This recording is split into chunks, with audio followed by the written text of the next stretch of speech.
ఎంకిపెల్లి సుబ్బిచావుకొచ్చినట్లు ఈసారి అందాల పోటీలు వరంగల్ పేదలను చిరు వ్యాపారులను చిత్రవద చేస్తున్నాయి. ప్రపంచ సుందరి మనుల ఆగమన వేళ పట్టణ సుందరీకరణకు శ్రీకారం చుట్టింది ప్రభుత్వం. వరంగల్ జరూర్ ఆనా అంటూ అందాల రానులు సిద్ధమవుతుంటే వరంగల్ పేదలు మాత్రం నగరం బయటకు నెట్టివేయబడుతున్నారు. వారి నివాసాలను బుల్డోజర్లతో కూలగొడుతోంది ప్రభుత్వం.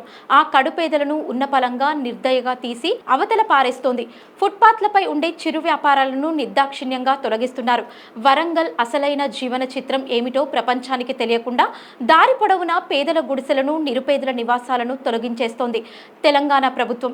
ఈ దుశ్చర్య గురించి తెలిసిన అన్ని వర్గాల ప్రజలు, నాయకులు, ప్రతిపక్షాలు ప్రభుత్వ తీరును ఎండగడుతున్నాయి. ఇక ఆశ్రయం కోల్పోయి రోడ్డున పడ్డవారి ఆవేదన అరణ్య రోదనగానే మిగిలిపోయింది. Congress government waste. ఎందుకు? నిజంగానే దేనికి ఉపాధి లేదు, ఏది లేదు, న్యాయం లేదు, అన్యాయం మొత్తం జరుగుతుంది. ఆ మేడ కొండసురేఖ మేడాన్ని ఎమ్మెల్యే అయితే ఇప్పుడు మంత్రి కూర్చున్నా కానీ ఏం చెప్తాను? మాకు ఉపాధి లేదు, మాకు తిన్నమాట తిండి లేదు, ఏది లేదు. ఎందుకు సార్ అది వేస్ట్గా గవర్నమెంట్? ఇప్పుడు ఈ కూలగొట్టిన ఎందుకు కూలగొడతాలని మీకు తెలుసా? అసలు మాకు తెలియదు సార్. ఎవరు నోటీస్ చేయలేదు, ఏం చేయలేదు సార్. కేసీఆర్ గవర్నమెంట్ ఉన్నప్పుడు అని ఇంత కూడా మాకు ఏం జరగలేదు. కానీ ఈ కాంగ్రెస్ గవర్నమెంట్ గెలిపించింది మాకు వేస్ట్ అవుతారు. ప్రపంచ సుందరి మనులు ఇట్లకెళ్ళి పోతాలాట, అందుకే మీ దేశెత్తాలు ప్రపంచ సుందరమాలు పోతే వాళ్ళకి మాకేం సార్ సంబంధం? వాళ్ళు ఎక్కడి నుంచో అవుట్ ఆఫ్ కంట్రీ నుంచి వచ్చి ఇక్కడ వాళ్ళకి తీసుకులేదా సార్? ఇక్కడ గవర్నమెంట్ దానికి ప్రపంచ వాళ్ళకి మాకేం సార్ సంబంధం? We are educated sir, from they are coming from out of countries. అసలు దానికి మాకు సంబంధమే లేదు కదా సార్.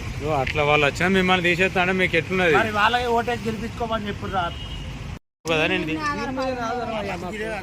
మా జీవితము మా కొడుకు మా కొడుకు పింఛనత్తలేదు నాన్న. మాకు ఒక పాప, మాకు తినడిక తిండికి చాలా ఇబ్బంది ఉన్నది.